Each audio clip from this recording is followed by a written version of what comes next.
Hey, what's up, guys? It's the final round, and we are back. Had a long weekend, busy weekend, and I appreciate everyone for your positive comments, encouraging me to do some things and go to the Cavaliers game and take my wife out on a date and all that. And I appreciate you guys not getting upset or angry or anything like that. And I'm back, and it feels good to get back on the grind. I hope you guys did well with your bets.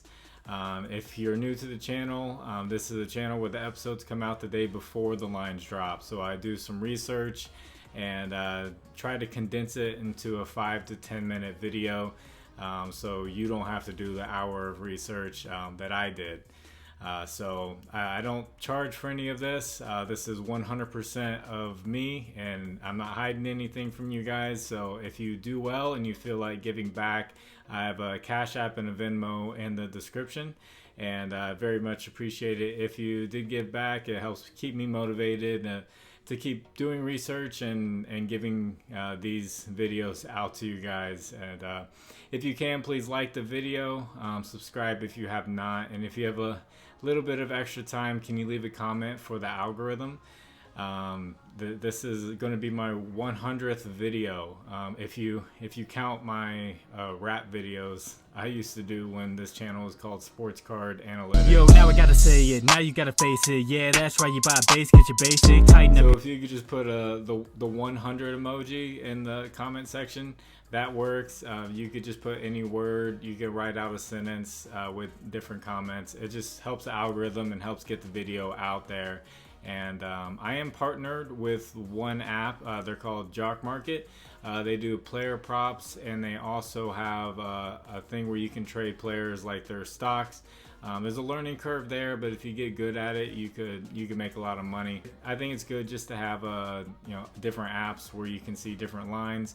And if you use promo code FINALROUND11, they'll match up to $100 of your first deposit. So if you want a free $100, you can sign up Final Round 11 on JOCKMKT. So I got a lot of good feedback on the rapid fire videos. So I have 23 of them for you guys. I did notice that the bad matchups that I gave, a lot of them, the player still played well. There was only a few where the player didn't play well, and that was in like the really bad matchups. So you're going to see a lot of good matchups. I think having a good matchup can help a player, but having a bad matchup, a player can overcome it. One example, the Cavaliers game that I watched against the Hornets, Terry Rozier, he was being defended very well. The Cavaliers were all over him, but he was throwing up these fadeaway running shots, and they were just falling. So the Cavs are going to play good defense against Terry Rozier again, and Kelly Oubre was out in that game, so he was just chucking up whatever, and it was falling in. So in basketball, great offense beats great defense, so I do prefer to give good matchups. All right, so first pick is going to be Jared Allen. I know he's day-to-day, but I have a reasoning for this one. Evan Mobley, in that Hornets game that I watched, he played the entire second half. The Cavaliers really wanted that win. So I'm thinking that they expect Jared Allen to be back in the lineup for this game, so Evan Mobley doesn't have to play as much. So he is day-to-day. If he does play, the Hornets give up the 6th most points and the 8th most rebounds to the center position. Second pick's going to be PJ Washington. He had a good game against the Cavaliers. The Cavs give up the 6th most points to the power forward position. And also part of that is because Kelly Oubre was out. There was more volume to go around. So he's also day-to-day, so keep an eye on his status.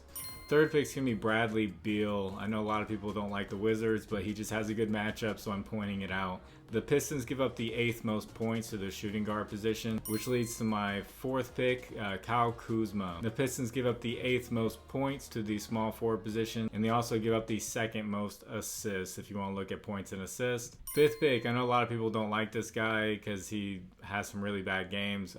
Killian Hayes has a good matchup against the Wizards. They give up the 4th most points and the 3rd most 3-pointers to the point guard position. And I looked at the Pistons depth chart, and there's just a lot of things going on. A lot of guys injured, a lot of day-to-day. So Killian Hayes is one that's healthy. He is going to be on a back-to-back, though, but he's got a good matchup. Number 6 is going to be Fred VanFleet. He hasn't been shooting very well, but in this matchup against the Nuggets, they give up the 4th most assists to the point guard position, so you can take a look at that prop. 7th pick is going to be CJ McCollum up against the Lakers. The Lakers give up the 2nd most points to the point guard position, and yes, they have CJ McCollum playing point guard, and they give up the 6th most 3-pointers made. 8th pick is going to be Trey Murphy. He absolutely went off last game with 40 points. I haven't paid too much attention to the NBA, so when I saw that, I was like, what? Who? Trey Murphy? But with the Lakers, they give up the 2nd most rebounds to his position. You can take a look at the points if you feel like he's going to do it again, but they do give up a lot of rebounds to his position. 9th pick, he gets in foul trouble very quickly, but Jonas Valancic up against the Lakers. The Lakers give up the 4th least points to the center position with Anthony Davis down there. So I'm looking for the under for Jonas Valanciunas points. 10th pick is going to be Anthony Davis. The Pelicans give up the 9th most points and the 2nd most assists to the center position. So I expect Anthony Davis to be able to do what he wants with Jonas Valanciunas guarding him. 11th pick is going to be Cole Anthony. The Spurs give up the 5th most points and the 5th most assists to the shooting guard position. I know Cole Anthony is naturally a point guard, but they actually have 3 different point guards. And Cole Anthony comes off the bench playing the shooting guard position with Jalen Suggs as the point guard now. And I think Cole Anthony's been playing very well, so I really like him to score and to get assists. 12th pick is going to be Paolo Banchero. I know a lot of people don't like to pick him either, but the Spurs give up the 4th most rebounds to his position. The Spurs just aren't very good overall, so there's going to be a lot of positions that they give up a lot to. So I'm looking at rebounds for Banchero. 13th pick is going to be Wendell Carter Jr. The Spurs give up the 4th most points and the most rebounds to the center position.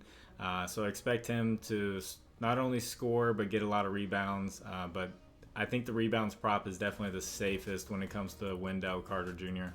14th pick is going to be Shea Gilbert Alexander. He's got the Nets, and he actually has a very tough matchup against the Nets. Like I said earlier, good offense can beat good defense.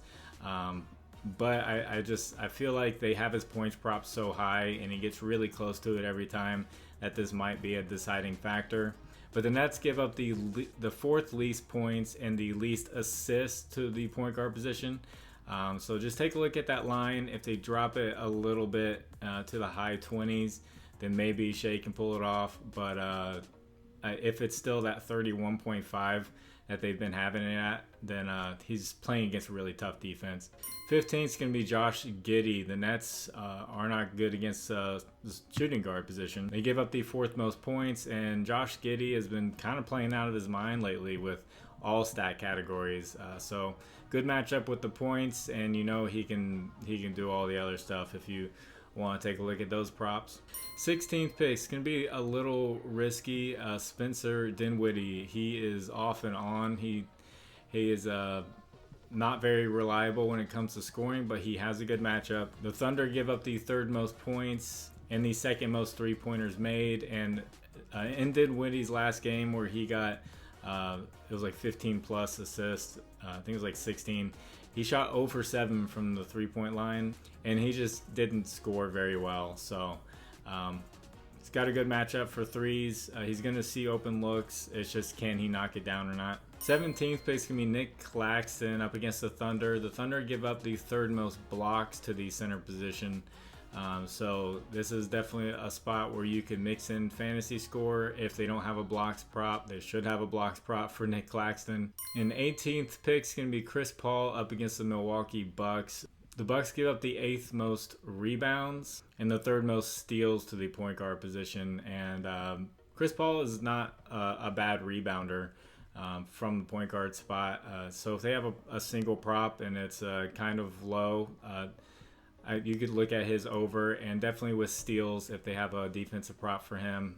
He's always been a good defender.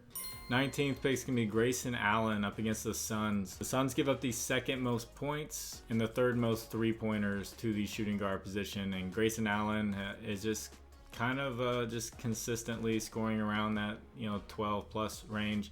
Number 20 is going to be Jusuf Nurkic up against the Knicks, and I like to take centers under against the Knicks with Mitchell Robinson there. They are very tough on centers, but for this specific matchup, the Knicks give up the third least rebounds, so look out for Nurkic rebounds and the under on that. See how high they put it at. And number 21 is going to be Jeremy Grant against the Knicks. They're tough against power forward position as well. They give up the second least points and the fourth least rebounds.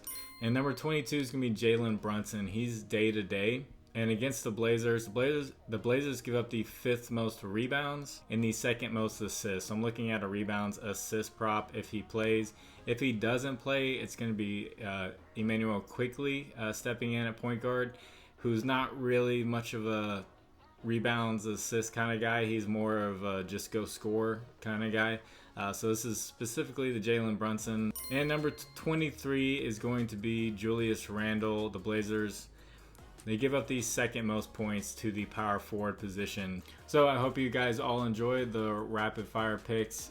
They take just about the same amount of time to edit as it did talking out all the lines and giving you guys like 6 picks. So if you like it, I'm glad a lot of you guys liked it. It's good to be back. I hope you guys do well, and I hope you guys have a great day. God bless all of you. It's the final round. My name is Jordan. Bye.